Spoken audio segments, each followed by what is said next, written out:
हनुमान जी से यह प्रेरणा लेनी चाहिए। कई लोग कहते हम तो आपकी बात कर रहे थे, आपकी बात कर रहे थे। अच्छा, बात तो कर रहे थे पर हमारा काम कर रहे थे कि नहीं?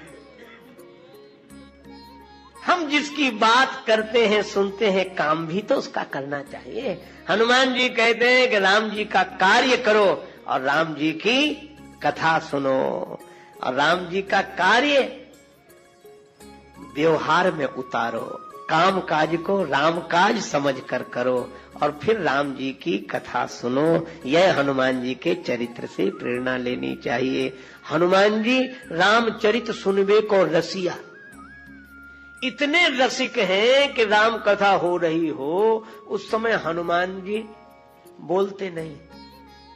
अच्छा बोलो, हनुमान जी के कारण ही हम सब लोग बोलते हैं। आपने देखा होगा जब कोई थोड़ी सी बात जानता है ना, वो बिना बोले नहीं रहता, सुन नहीं पाता हो, जानता हो तो।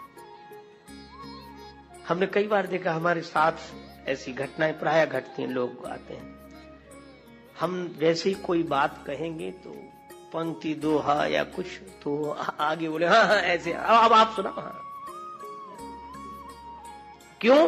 क्योंकि वो यह बताना चाहते हैं कि हम भी जानते हैं।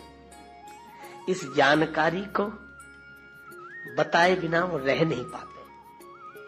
पर हनुमान जी आज तक कथा के बीच में बोले नहीं? बोल सकते हैं कि नहीं? ज्ञानी नाम अग्रगण्यम, हनुमान नाटक लिखने वाले हैं श्री हनुमान जी महाराज। राम जी की कथा, हाँ, मौका मिल गया तो वहां कथा सुना देते हैं, और नहीं तो प्रायः कथा सुनते रहते हैं सदा। और इतनी कथा सुनते हैं, हनुमान जी जैसा श्रोता कोई नहीं। अगर एक ही समय में दो जगह कथाएं हो रही हो तो आप कहोगे कभी यहां चले कि वहां चले, कभी सोचेंगे आज यहां तो कल वहां।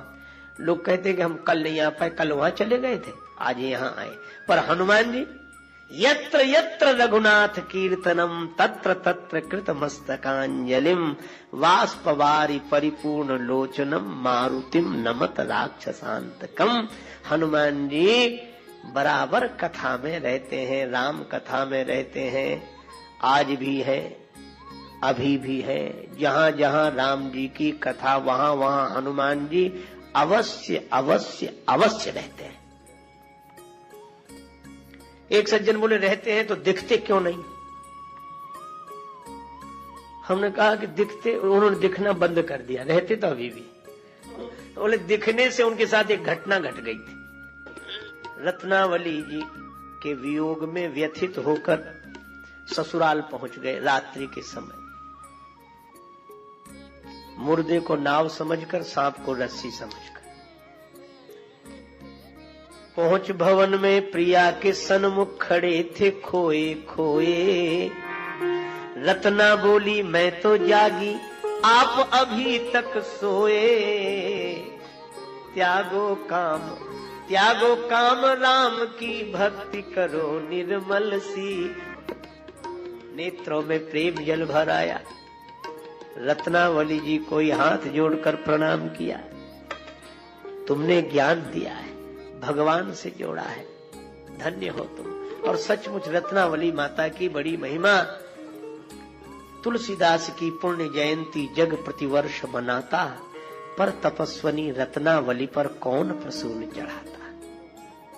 रामायण के अमर प्रणयिता को मिल श्रद्धा सुमन चढ़ाओ, पर रत्ना के अमर त्याग को याद करो तुम भूल न जाओ।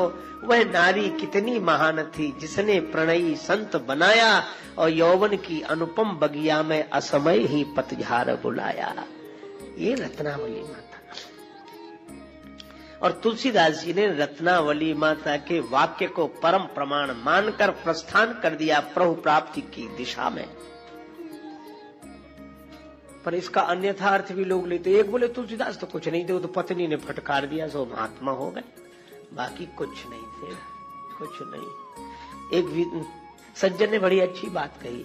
उन्होंने कहा कि रत्नावली माता की महिमा कम नहीं है, लेकिन इसका यह अर्थ नहीं कि तुलसीदास कुछ नहीं थे। बोले हाँ कुछ नहीं थे, वो तो पत्नी के फटकारने से तुलसीदास हुए। वो सज्जन बोले कि अगर पत्नी के फटकारने से ही कोई तुलसीदास बनता तो आज घर घर में तुलसीदास होते। कहाँ किसी फटकार नहीं मिलती, कहाँ झगड़ा कलह क्लेश नहीं हो।